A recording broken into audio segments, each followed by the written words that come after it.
সমস্যা। একলা মানুষ কামাই করি, পরিবারেতে 6-7 লোক, মা বাবা, আমি, আমার 2 মেয়ে, তোমার দিদি ভাই। মানে জানোই তো, মানে গ্রামের বাড়িতে একটা টোটো চালিয়ে কত টাকা রোজগার হয় প্রত্যেকদিন। আবার প্রত্যেক দিন সংসার খরচা তো 1 থেকে 150 টাকা লাগে। আবার বন্ধনে কিস্তির বসে দিতে লাগে। তার জন্য কি ছোটো মেয়েকে আমি প্রাইভেটে দেইনি। হ্যালো গাইস, তোমরা কেমন আছো? নতুন দিনে নতুন ব্লগে সব বন্ধুদের আন্তরিক শুভেচ্ছা ও ভালোবাসা। তো বন্ধুরা, এখন বেলা প্রায় 8টা নাগাদ। একটু সবে ঘুম থেকে উঠলাম, কেননা আজকে সকাল সকাল ভাড়া ছিল না। এই দুপুর 12টা নাগাদ একটা ভাড়া আছে। যাই হোক, সকালটা আমি ফ্রি। আর এদিকে তোমার দিদিভাই আমার কালকে যে বাসি জামা কাপড়গুলো আছে ওগুলো আর কি ধুয়ে দিচ্ছে। কি গো, জামা কাপড় ধোয়াইছি?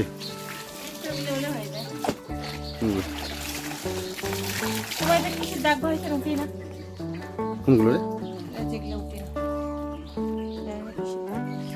মানে গুয়োর দাগ হবে, গুয়োর পিঠ। আমরা যখন বাইরে ছিলাম আর কি, তখন বাড়ি আসার আগে আগে মানে জামা কাপড় ধোয়ার জন্য আর কি একটা শ্যাম্পুর মতো নিয়ে আসলাম। মানে কি ওইটা দিয়ে জামা কাপড় ধরে কি আর কি জামাটা সেন্ট করে আর কি। আর তোমাদেরকে দেখাই, নামটা জানি কি, কমফর্ট। এটা হচ্ছে গিয়ে কমফর্ট, কমফর্টই তো হবে। এই যে এটা হচ্ছে সেই জিনিস, এটা দিয়ে আর কি জামা কাপড় ধুলে, মানে জলের মধ্যে দিলে কি জামাগুলো সেন্ট করে, তাই না?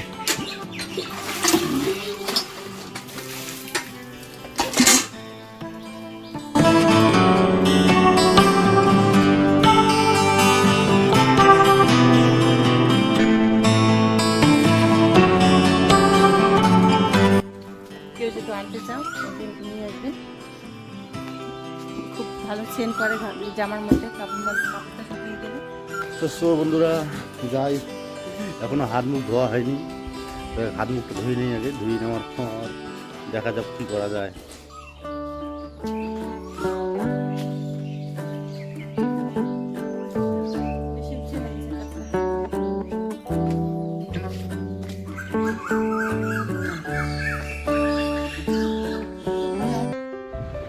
আর এদিকে দেখো বন্ধুরা, তোমার দিদি ভাই ঠাকুরের থালা বাসনগুলো মেজে নিচ্ছে। কেননা অন্য কোনো দিন এত সকাল সকাল থালা বাসনগুলো মাজায় না ঠাকুরের। আর আজকে দেখো পুরো ফার্স্ট যা কিছু সংসারে কাজ আছে আর কি, সকাল সকাল সবগুলো কাজ পুরো মানে মানে ফার্স্টভাবে করে নিচ্ছে। আর এদিকে তোমার দিদি ভাই প্রত্যেক দিনের মতো করে আজকেও সকাল সকাল বিছানাটা গুছিয়ে নিচ্ছে। ও কি গো, চা কি খবর? হুম, আচ্ছা, ততক্ষণ আমি করি, দাঁতটা ব্রাশ করে নিয়ে। তারপরে আজকে খাওয়া দাওয়ার কি ব্যবস্থা হবে? পাতাকপি ভাজিটা ভালো লাগবে। তো যাক, পরে দেখা যাবে।